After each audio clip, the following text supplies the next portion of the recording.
For the last year of my life, meditation has made everything that I do, everything that I try to be better and more fun and fulfilling and efficient for less stress.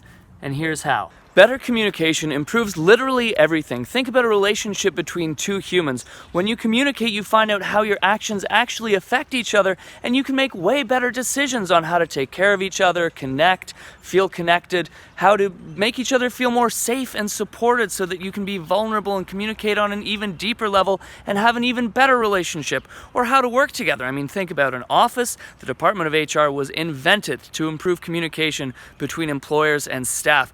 Relations between countries, relations between departments, relations between units in battle, everything is improved by communication.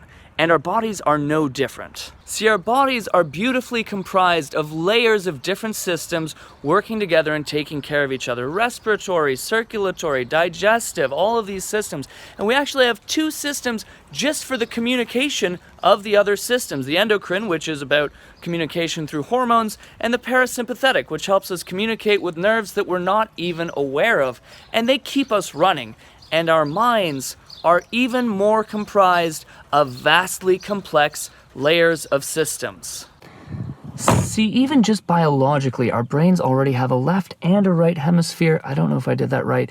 One of them is more logical, one of them is more intuitive and emotional, but they're both processing the same information and creating memories with synapse connections between neurons. And then we have a frontal cortex telling you when to say, no, don't do that. And then we have a different cortex telling you when, yes, you want that. Then we have an amygdala with primal emotional responses, a pituitary with intuitive emotional responses and links to the hormone world.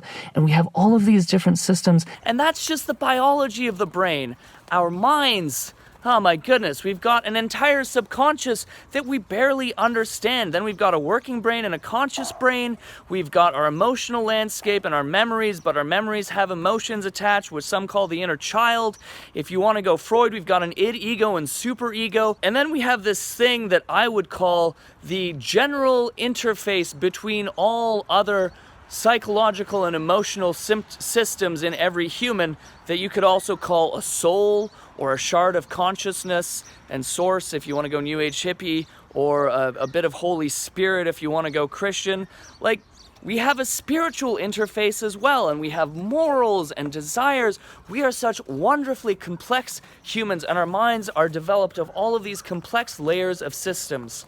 And meditation is no more or less than the development of better communication between the systems that make up our psyche. Sounds great, so how do you do it? Well, there are actually a bunch of different practices that are each specifically designed to pull different systems in our minds into better communication. And I believe in these different forms of meditation so strongly that I want to create a video series. Now, there will be other people who know more about meditation. Some of them may even watch this. Feel free to give me pointers. I am a student myself, but I am a voracious one, and I want to share what I have learned and what I'm continuing to learn about meditation, because I truly believe that if everybody started taking time to improve the communication between their different mental systems and thus their relationship with themselves, the world would be a better place. So please join me. Episode 1 will be what I call holding the court of the mind. A very simple, basic meditation to get rid of the clutter and create a little bit of space for clarity and the beginning of your journey.